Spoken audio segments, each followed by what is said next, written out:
ಗಡುವು ಕೊಟ್ಟವ್ರೆ 3ನೇ ಸೋಮವಾರ ತೆಗಿತೀವಿ ಅಂತ ಹೇಳ್ತವ್ರೆ. ನೋಡವ ಅವ್ರ ಕೆಲಸ ಅವ್ರು ಮಾಡಲಿ, ನಮ್ಮ ಕೆಲಸ ನಾವು ಮಾಡ್ತೀವಿ ಮೇಡಮ್. ನಮ್ಮದು 40 ವರ್ಷದಿಂದ ಸರ್ವಿಸ್ ಇದು ಫುಟ್ಪಾತಲ್ಲಿ. ನಮಗೆ ಇವತ್ತು 55 ವರ್ಷ ಆಗೈತೆ. ಇದು ಬಿಟ್ಟರೆ ನಮಗೇನು ಬೇರೆ ಕಸಬ್ ಬರೋಲ್ಲ ನಮಗೆ. ನಾವು ಇದೇ ಕಲ್ತಿರೋದು. ಅಂದರೆ ಮಕ್ಕಳ ಎಜುಕೇಷನ್ ಎಲ್ಲ ಇಲ್ಲಿಂದಾನೇ ಮಾಡಿ ಸಡನ್ ತೆರವು ಮಾಡಿಬಿಟ್ರೆ ಏನು ಮಾಡ್ಬೇಕು ನಾವು ಹೇಳಿ ನೀವೇನು? ನಮಗೂ ಒಂದು ಟೈಮ್ ಕೊಡಬೇಕು. ನೋಡಿ ಫುಟ್ಪಾತ್ ಎಷ್ಟು ಅಗಲ ಐತೆ ನಮ್ಮದು, ಓಡಾಡೋಕ್ಕೆ ಏನು ತೊಂದರೆ ಇಲ್ಲ, ಎಲ್ಲ ಐತೆ ಅಲ್ಲಿ.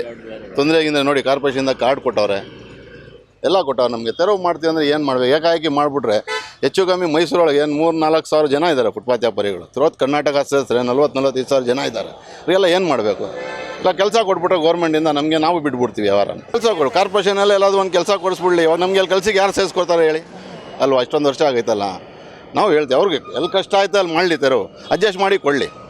ಫುಟ್ಪಾತ್ಗೆ ಒಂದು ತೆರವು ಮಾಡಿಬಿಟ್ರೆ ಎಷ್ಟು ಜನ ಇದ್ದಾರೆ, ಬೀದಿ ಪಾಲಾಗ್ಬಿಡಲ್ವ ಅವರೆಲ್ಲ? ಎಷ್ಟು ಸಂಸಾರ ನಡೀತದೆ ನೋಡಿ. ನಮ್ಮದೊಂದು 25 ಗಾಡಿ ಐತೆ, ಹೆಚ್ಚು ಕಮ್ಮಿ 800-900 ಜನ ಸಂಸಾರ ನಡೀತದೆ. ಇದೆಲ್ಲ ಏನು ಮಾಡಿ ಬೀದಿ ಪಾಲಾಗಲ್ವಾ?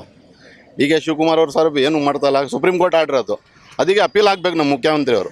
ಅಪೀಲ್ ಆಗಿಬಿಟ್ಟು ಹೇಳ್ಬೇಕು ಅವರು ಈ ಥರ ಆಗಲ್ಲ ಅಂತ. ಯಾಕಂದರೆ ಅವರು ಮೈಸೂರು ಅಳಿಯಾನವರು ಒಂದು ಥರ ನೋಡಿದ್ರೆ ಡಿ ಕೆ ಶಿವಕುಮಾರ್ ಅವರು ನಮ್ಮ ಮೈಸೂರವ್ರಿಗೆ ತೊಂದರೆ ಆಗೋಕ್ಕೆ ಕೊಡಬಾರ್ದು. ಅವರು ಅವ್ರ ಮೇಲೆ ವಿಶ್ವಾಸ ಐತೆ ನಮಗೆ, ಮುಖ್ಯಮಂತ್ರಿ ಮೇಲೆ ವಿಶ್ವಾಸ ಐತೆ. ನೋಡವ ನಾಳೆ ಏನು ಮಾಡ್ತಾರೆ. ಸೋಮವಾರ ತೆರವು ಮಾಡ್ತೀನಿ ಅಂದವ್ರೆ.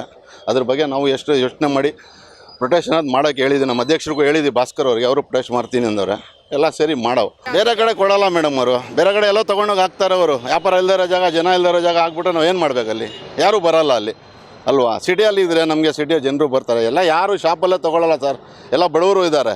ಎಲ್ಲ ಅಂಗಡಿಯಲ್ಲೇ ತೊಗೊಳಕ್ಕೆ ಹೋಗೋಲ್ಲ. ಎಲ್ಲ ಕಮ್ಮಿಯ ಜನನೂ ಇದ್ದಾರೆ, ತೊಗೊಳಕ್ಕೆ ಇಲ್ಲೇ ಬರೋದು ಜಾಸ್ತಿ.